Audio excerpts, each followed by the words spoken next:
Let's talk about exposure compensation.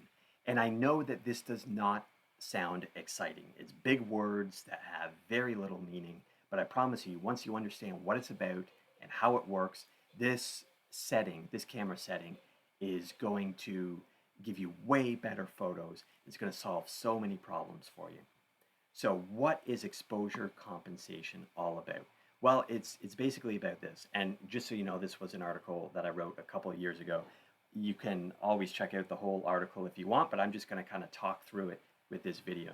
So, there will be many circumstances where you take a picture and you don't like it. You don't like how it turned out. And the simplest way to improve it. Now, I'm assuming that you've got good composition and stuff like that. Your composition is good and you're happy with that. But the overall look of the photo, you're just not happy with. And so many times, all you need to do is make that photo brighter or darker, and it will look so much better, especially when you're trying to be really creative or you're trying to capture a scene just like the way your eye sees it. Well, exposure compensation, and it's this little plus minus button here that you see on the right that you're going to be pressing eventually. This is going to allow you to take a picture, and if it doesn't look right the first time, if it looks way too bright or way too dark, like look at this Lego guy here. The first picture I took turned out so dark, and all I did is press this button, and I went to +2, and then all of a sudden, boom, my picture is so much brighter. I did not have to think about ISO, aperture, shutter speed. You can forget about all that stuff in with exposure compensation. It's the monkey brain setting where you say, camera, make picture brighter. Camera, make picture darker. And that's all you have to know about. Now, you do need to know, and here's a good before and after. Here's a very dark looking picture, which looks neat, but I wanted something brighter. So I went to +2, and it got so much brighter. Now, one thing you should do, as I can't explain in this video how every single camera works with exposure compensation.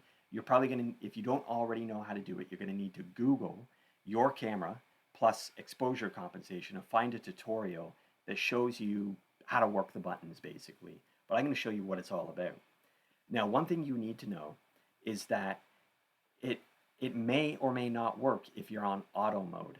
If you are on auto mode, then really the camera has just full control over all the settings. And I don't know if exposure compensation will work. It might or might not. On newer cameras, it might, and you're going to have to investigate that. If you're in manual mode, you have full control over all the settings, so this setting doesn't work anymore.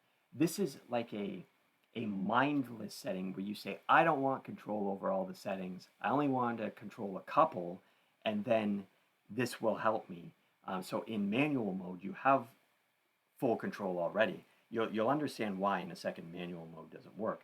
You need to be in aperture mode or shutter mode. Why? Well, in aperture mode, you have control over the ISO. You tell your camera what kind of light you're in. You have control over the aperture for the creative effect, like do you want a blurry background? Do you want your background to be in focus? And now your camera, in order to give you the image when you take the picture, the proper brightness, or it thinks it's the proper brightness, your camera uses the shutter speed to balance that out. And you're not in control of the shutter speed, the camera is. So if you get a picture that's too dark, you take another picture, what happens? It's too dark. You take another picture, what happens? It's still too dark, and you don't know what's going on. Well, your camera's just decided that that's the way it wants to take the picture. Well, what you need to do is tell your camera, next time I want the picture to be brighter. And you do that by holding down the plus minus button, usually using one of your scrollers, and then you're going to see a little scale like this on the back of your camera. On the right side of your screen here, it's outlined in purple, and you're going to set your camera to +1, +2, or +3 to make it brighter. You're going to go to -1, -2, or -3 to make the next picture darker. Now, it's the same thing if you're on shutter mode. You have control over ISO.